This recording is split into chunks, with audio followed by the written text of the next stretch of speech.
Frères et sœurs, bonjour. Rhapsodie des réalités du dimanche 13 octobre 2024.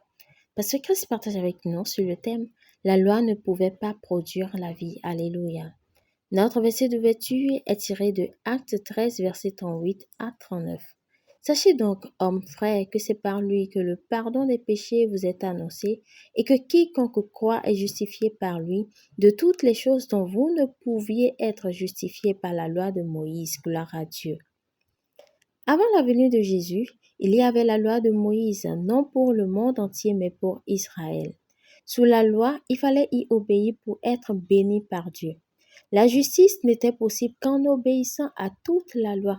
Mais selon le livre des Hébreux, il n'y avait aucune loi qui pouvait donner la vie et les hommes ne pouvaient non plus obéir entièrement à toute la loi.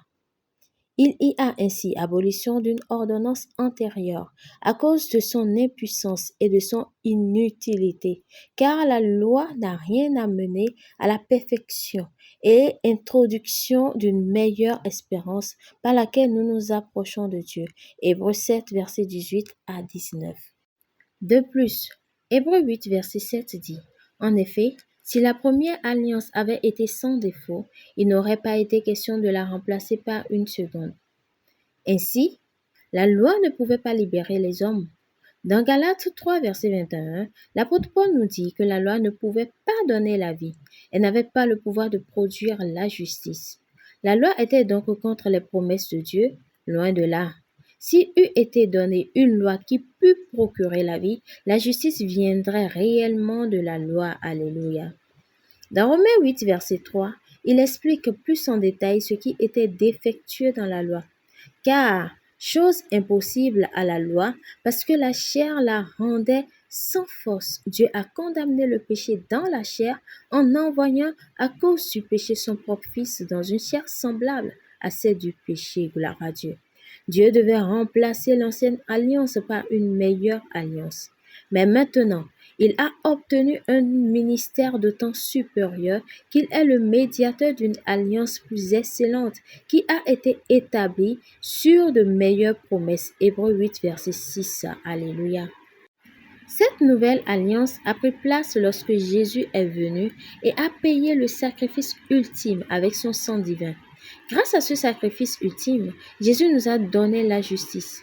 Romains 3, versets 21 à 22 déclare « Mais maintenant, sans la loi, est manifestée la justice de Dieu, à laquelle rendent témoignage la loi et les prophètes, justice de Dieu par la foi en Jésus-Christ pour tous ceux qui croient.